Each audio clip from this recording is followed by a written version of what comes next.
Okay, hello everybody.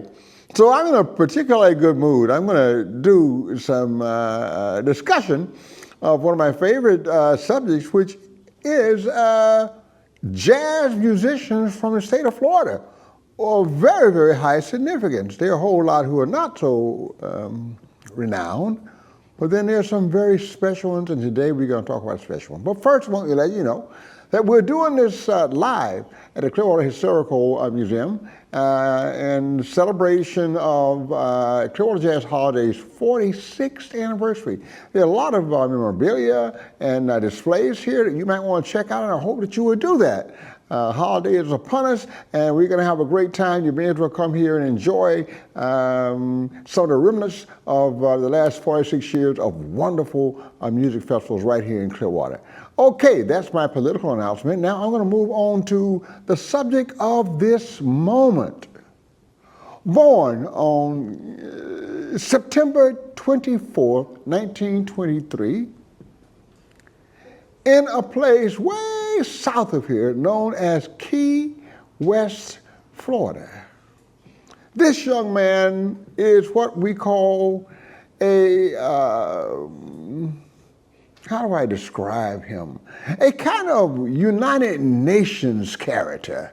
You see, he was part African, he was part Cuban and spoke fluent Spanish, and he was also part Chinese.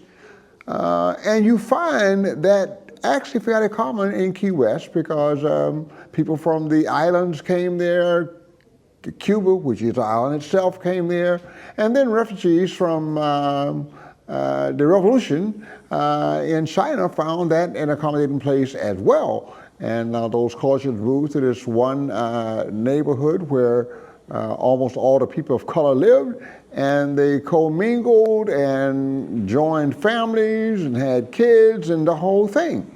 The young man was named Theodore. Theodore. Did I say Theodore? I said Theodore Navarro, Spanish surname. So he grew up like most kids in those culturally rich situations. Everybody in the neighborhood was friendly. There was all kind of food and celebrations and whatnot. People didn't have much money, but they had a good time. Somewhere around the age of 6, he was introduced to music through the piano.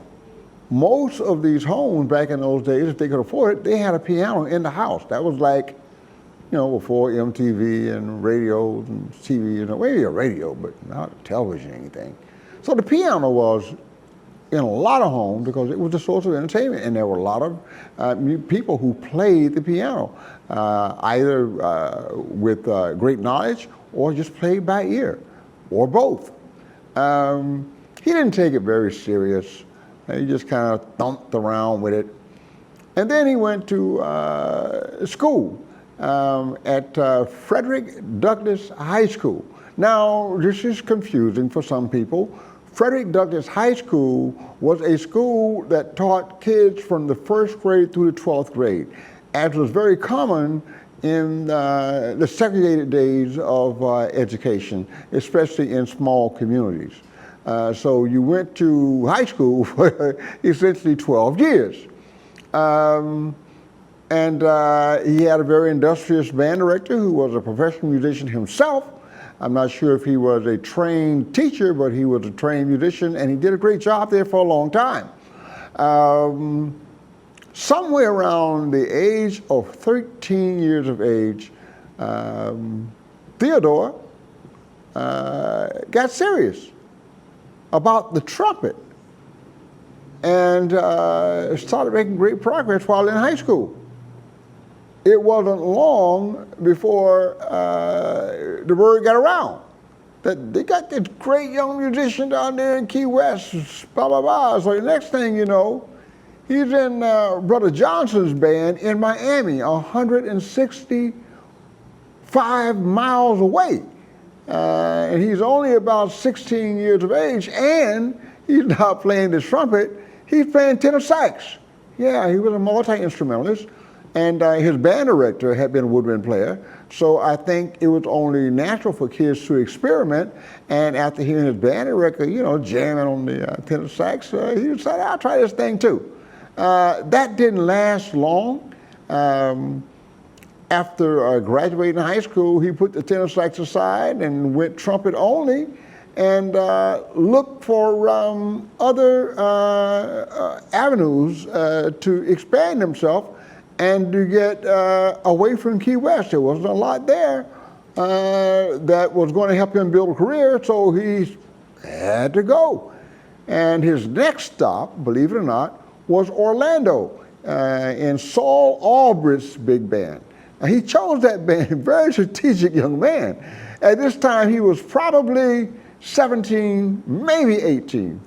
And he joined Saul Albritt's band because he heard Saul Albritt was going on tour.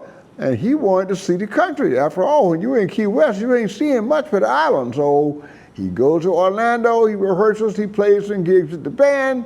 The band goes on tour, and I think the tour ends around Cincinnati. And he decided, well, I'm not going back to Florida. I'm not going back to Florida, baby. Oh yeah, I did that little invitation because I forgot to tell you. Most musicians know Theodore by his more common name, Fat Girl. Yeah, he was heavy. How can he not be heavy? He came from an African, Cuban, Chinese family. We're talking food, baby. And he loved it, so he probably overindulged and got a little heavy. But he had this really high voice. And as he got older, his voice didn't change. And people started referring to him as Fat Girl. And the kind of people would call him Fats Navarro. So now he's in Cincinnati. What are you doing in Cincinnati? Well, he was getting serious about that trumpet. So he found himself a trumpet teacher in Cincinnati and began to study the trumpet. At the same time, he discovered Snookum. That's right, I said it. Snookum Russell's band. They were called the Clouds of Joy, maybe? Maybe that was Andy Kirk's band, yeah. Well, Snookum had a great band based in Indy. As musicians would say in those days, Naptown, baby. So there he goes, off to Indy, join up with Snoop. And he did. And he discovered that Snoop had a thing going on there, because among the alumni and some of the current members were some great jazz players, including the great J.J. Johnson on trombone, the very first bebop trombone player ever, and Ray Brown, the most celebrated bass player, I think, of all time when it comes to the acoustic bass. And the songs you may know from some of my earlier videos, that Ray Brown was also the husband for a time to Ella Fitzgerald. They even had a kid that they adopted together. So he's starting to connect now with the big boys. And of course, Snookum is a territory band. What does that mean? Territory band means you cover a specific territory in the Midwest. There are lots of towns that love to dance and have a good time, and that's what Snoop was doing. And there is Fat Girl, young kid, 17, 18 maybe. And he soon becomes the featured soloist for the band. I wonder how those other musicians felt in their 40s and 50s, and you got this 17-year-old taking over the show. Well, that's the way it goes. He was a great trumpet player. We'll talk a little bit more about that in detail, but first we're going to talk about this journey. As his experience grew, his brilliance became more evident as well, because comparisons were being made. And most people could not hold a candle to this guy's tone, the way he sounded on any note. from the very, very bottom of the instrument to the very, very top in the screech register, he sounded fat and juicy. So Fats Navarro was more than just his size, also his sound. Yeah.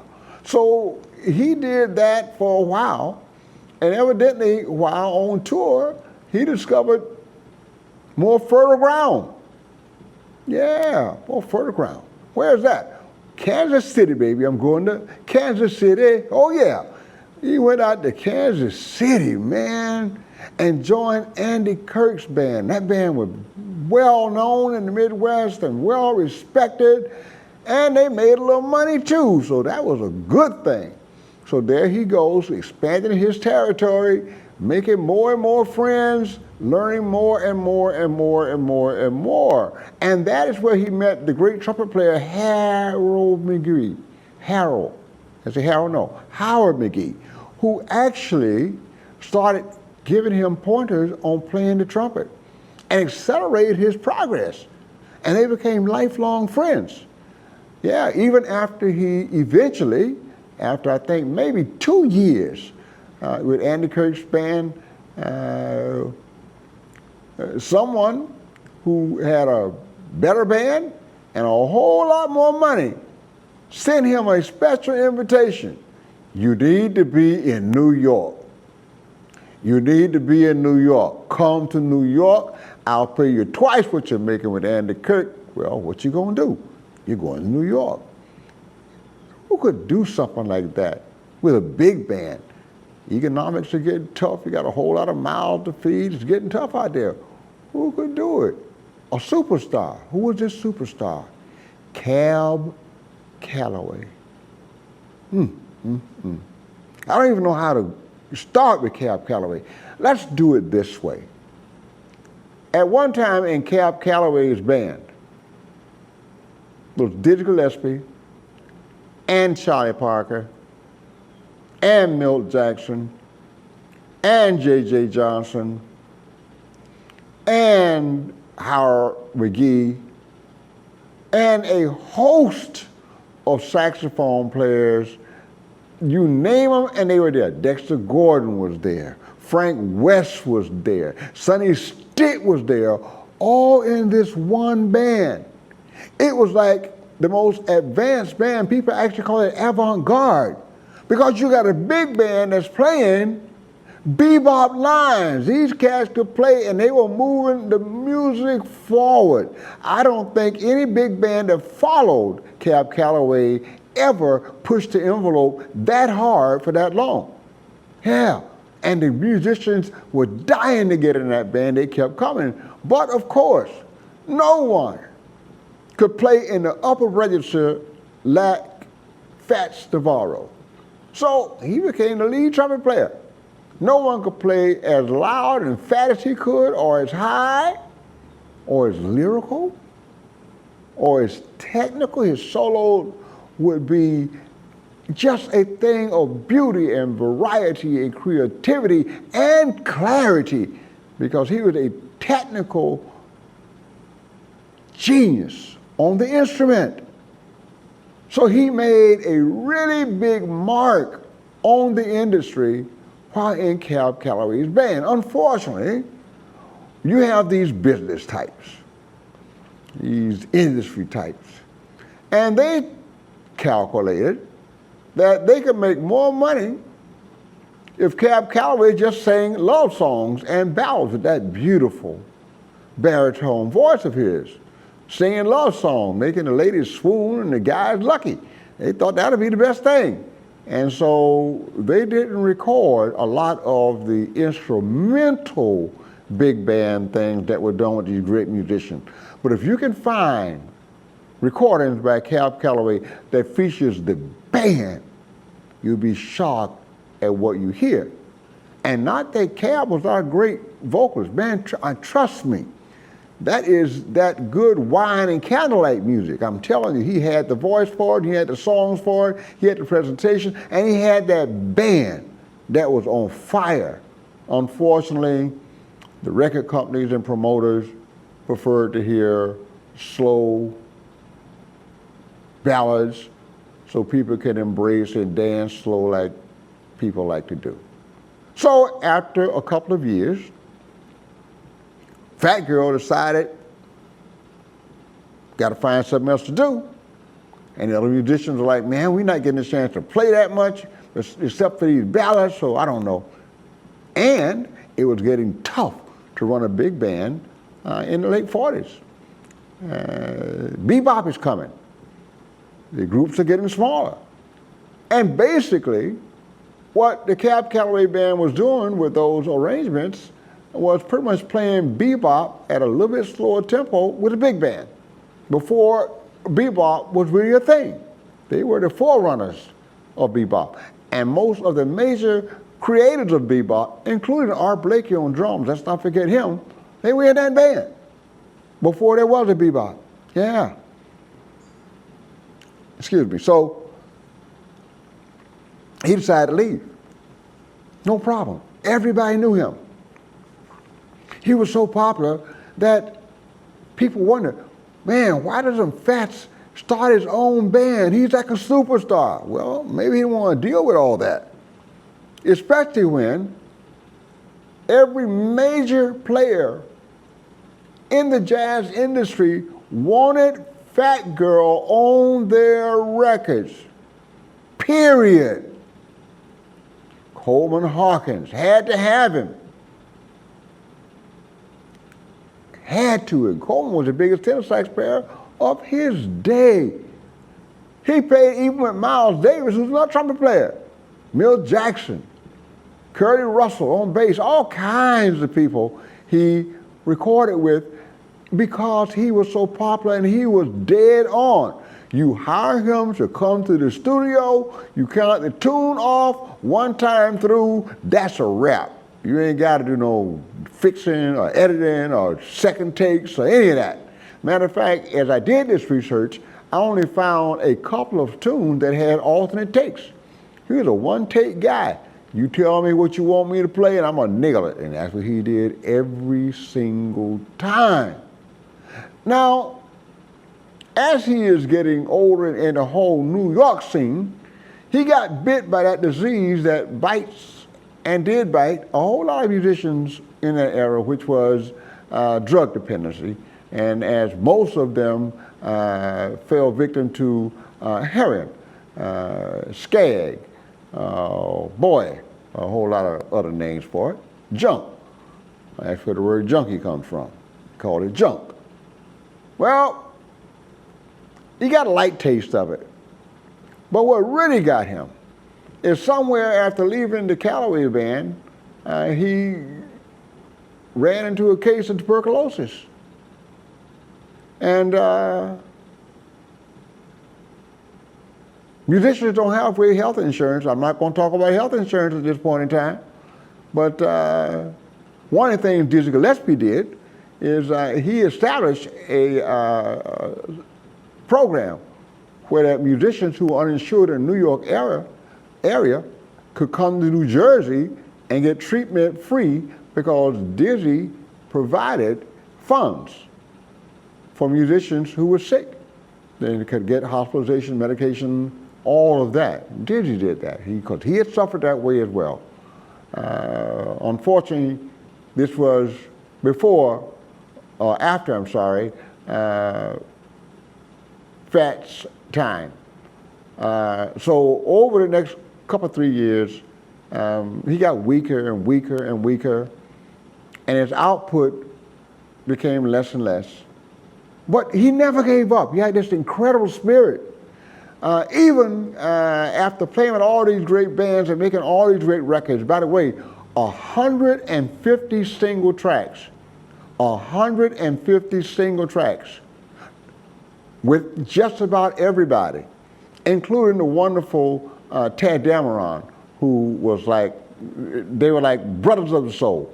Tad would write this stuff and Fats would play it, and sometimes there would be songs that would actually be inspired by Fats, including the very, very famous Fat Girl. I believe that one by Bud Powell.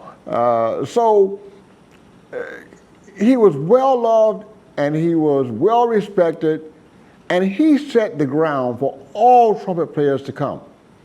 At one point, he sounded like Roy Eldridge, who was his elder. He surpassed Roy with his technique and brilliance and clarity and just melodious creations. He didn't just play a whole lot of notes, like a lot of guys play a whole lot of notes. Some of them right, some of them wrong, and they know you can't hear, I can't hear, so they can get away with it. We can hear the right ones, but we don't hear the wrong ones. Yeah. Fat Girl didn't do that. His philosophy was very simple. Every note has a place in the whole. And if it doesn't have a place, I'm not going to play it. He didn't play any unnecessary notes. And maybe that's why he was so incredibly clear with what he played, because he wanted you to hear every single thing he played, because no matter how fast the line was, every single note he played was important to him and had a place in that composition. That was his integrity. And thank God he had the wherewithal, the technical ability, and the creative genius to put it all together. He was never sick of music. He spoke Spanish. So on the nights he wasn't playing jazz, he would go to the Latin clubs and sit in with the Latin bands, play some salsa, some rumba, some cha-cha, and that kind of thing, because after all, he grew up in Key West, Florida, in an African, Cuban, Chinese family. Yes, he did. Near the end of his career, although he was deathly sick with this tuberculosis, he kept going. One of the last tours he did was with the famous Jazz at the Philharmonic. They did a great concert, sold-out concert at Carnegie Hall, and then they were on the road. And of course, the lead player in the trumpet section was Fats Navarro. He toured with them from February through March of 1949. And then he had to return home because his illness, and let me be clear, not his heroin addiction, that was done with. His tuberculosis had prevented him from going any further. So he returned to New York. And in 1949, he was only able to make 2 recording sessions. However, he had people who loved him so much that some private benefactors recorded him live at Birdland. And part of the band was Bud Powell, and another part of the band was a bass player from Jacksonville, Florida. A very famous bass player, another Floridian doing great things, named Al Hall. So let me give you my personal connections that I didn't even know I had. Al Hall had a son named Al Hall Jr., who was a senior at FSU when I was a freshman at FAMU. He was also a trombone player. He was also one of the first black guys I ever met to smoke a pipe. But we became very tight friends because although I was a young guy, he appreciated my passion for jazz. So we hung out that whole year, and then he graduated, moved to California, and played and produced for a number of years. The other connection I have was my sophomore year, I had a roommate named Benjamin Franklin Johnson Jr., who also grew up in Key West in a Bahamian family, lived right down the street from the Navarro family. And according to him, all the females in the Navarro family were drop dead gorgeous. I don't know what that has to do with anything, but it's nice to know, I guess. My friend Ben had the same band director as Fats in Key West.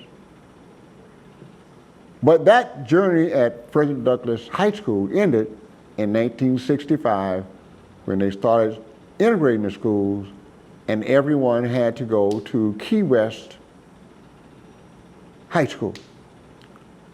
There were about 55, 60 kids in the Frederick Douglass band. But my friend Ben Johnson was the last trumpet player from Frederick Douglass High School and the only band member from Frederick Douglass High School who actually made the transition to Key West High School. He speaks lovingly of the Navarro family, although he had never heard of Fats. Those are my personal connections, but let me say this. This is a great journey for me. I do a lot of discovery. I have encountered few people with a story, the legacy of establishing a level of superiority on the instrument that inspired every trumpet player since. Everyone. Whether Woody Shaw, Miles Davis, Clifford Brown, Lee Morgan, Richard Marcellus, and one of my favorites, who I think is more like Fat Girl than anyone, Roy Hargrove. It's been quite a great journey for me. So I always tell my students that it's not where you're from. I'm from a very, very small town, 100 people total. It's not where you're from. It's where you're going. That's what matters. So here we got Theodore Navarro, all the way down there, 165 miles from a peninsula that's actually connected to continental US. And yet, because of his talent and his drive and his creativity, his intelligence, his love for this music, he went all over this country. Orlando, Cincinnati, Midwest, New York City, and the top of the jazz industry. So remember, the lesson we learned from Fats, among many others, is not where you're from.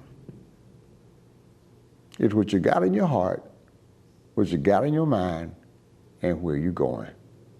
Fat Girl, baby. Play me some high notes. Thank you very much.